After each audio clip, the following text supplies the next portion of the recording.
आज केंद्र सरकार के कर्मचारियों के लिए बड़ी खुशी का दिन है, क्योंकि 20 साल की जो संघर्ष है वो रंग लाया और माननीय प्रधानमंत्री जी ने स्वयं संज्ञान लेकर के national council JCM staff site की स्टैंडिंग कमेटी की मीटिंग बुलाई और जो नेगोशिएशंस हम लोगों के चल रहे थे सोमनाथन कमेटी के साथ में, उसके आधार पर एक जो है मुस्तकिल फैसला लेने का काम जो है वो कल माननीय प्रधानमंत्री जी के द्वारा हुआ, उनकी कैबिनेट के द्वारा हुआ।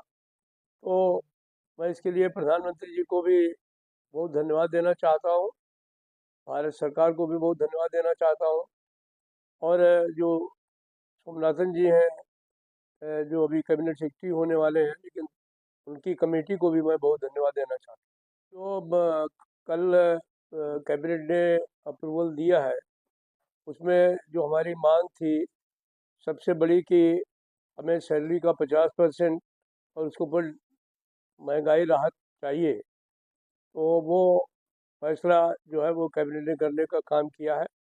12 महीने के औसत वेतन के आधार पर जो भी बेसिक पे बनेगी, उसका आधा पैसा जो है वो अब रिटायरमेंट के समय पेंशन के रूप में मिलेगा और डीएनएस रिलीफ भी मिलने का काम होगा। दूसरी जो मांग थी हम लोगों की कि फैमिली पेंशन की, उस पर भी सकारात्मक फैसला सरकार ने लिया है कि 60% जो है वो पेंशन का, वो अगर किसी पेंशनर्स की मृत्यु हो जाती है तो उसकी फैमिली को मिलने का काम होगा। एक मिनिमम पेंशन का भी सवाल था, जो अभी तक पुरानी पेंशन में 9,000 रुपये मिलता था, उसको बढ़ा करके सरकार ने 10,000 रुपये कर दिया है और उसके ऊपर भी डीएनएस रिलीफ मिलने का काम होगा। अगर जो लोग रिटायर हो चुके हैं 1 जनवरी 2004 के बाद के भर्ती लोग, उनको भी United pension unified pension scheme के अंतर्गत लाने का काम होगा। जो एक तरीके से रिटायरमेंट के समय पीएफ मिलता था लोगों को, तो उसके बजाय सरकार ने हम लोगों की मांग ये मान ली है कि रिटायरमेंट के समय कार्पस से उनको जो है वो करीब जो है वो एक लमसम अमाउंट जो है वो रिटायरमेंट के समय दिया जाएगा, ताकि वो खाली हाथ अपने घर नहीं जाए। एक सरकार का ये भी है कि उनको कार्पस में एश्योर्ड पेंशन देने के लिए अभी तक जो 14% देते थे, उसको अब 18.5% देना होगा और ये भी तय हो गया है कि कर्मचारियों के ऊपर इसका कोई बोझ नहीं डाला जाएगा। हर 3 साल के बाद इसको रिव्यू किया जाएगा और अगर कार्पस में कोई कमी आएगी तो उसकी भरपाई जो है वो भारत सरकार करेगी। तो एक तरीके से देखा जाए तो हम समझते हैं कि तमाम जो मांगे हम लोगों ने सरकार के सामने रखी थी, कमेटी के सामने रखी थी, उनको उन्होंने स्वीकार करने का काम किया है और इससे केंद्र सरकार के 23 लाख कर्मचारियों को लाभ होगा। देखिए, जहाँ तक ऑल इंडिया रिलायंस फेडरेशन का सवाल है, हम लोग फ्री, डेमोक्रेटिक और इंडिपेंडेंट ट्रेड यूनियन के लोग हैं। हमारे संगठन ने 3 बड़ी हड़तालें की हैं। बाद में भी कई बार हम लोगों ने हड़ताल के लिए नोटिस दिए हैं सरकार को, सरकार ने बुला करके निगोशिएट किया है, तो हड़तालें हम लोगों ने वापस भी ली। हमारा उद्देश्य कर्मचारियों को लाभ पहुंचाना है, उनके हितों की रक्षा करना है। हमें किसी के राजनीतिक जो है वो उसकी रक्षा नहीं करनी है।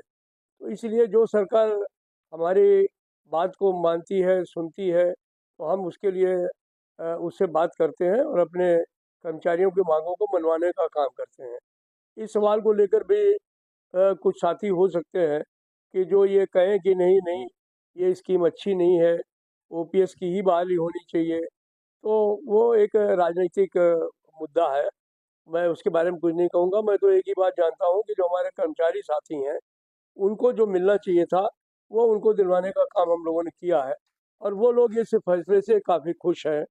अगर 90% हमारा वो बच्चा और बच्ची जो 1 जनवरी 2004 के बाद अपने सरकारी कर्मचारी के तौर पर आया है, आज उसको जो 4,000 रुपये 5,000 रुपये पेंशन लेकर के जा रहा था, उसको उसकी सैलरी का आधा पैसा पेंशन के रूप में मिलेगा, डीएनएस रिलीफ मिलेगा तो मैं समझता हूँ इससे ज़्यादा सुकून कुछ नहीं हो सकता।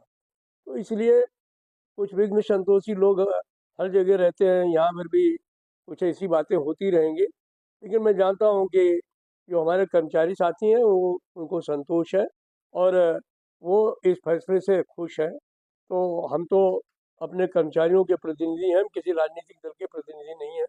हम तो यही जानते हैं कि जो उनके हक में होगा हम वही करेंगे और उनके लिए हमेशा संघर्ष करते रहे। भविष्य में भी अगर कोई ऐसी समस्या आएगी तो भविष्य में भी संघर्ष की बात करेंगे। बाकी ज़बरदस्ती जो है वो लड़ाई लड़ना, अपने कर्मचारियों को जो है वो किसी उनमें फंसाना, ये हमारे क्षेत्र में नहीं है, हमारे संगठन के क्षेत्र में नहीं है। हम इसलिए राजनीतिक बात और वो जो इस तरीके की चीज़ें हैं विरोधाभास में नहीं जाएंगे।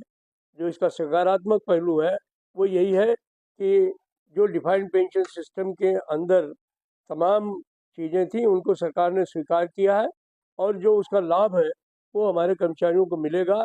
इससे उनको पूर्ण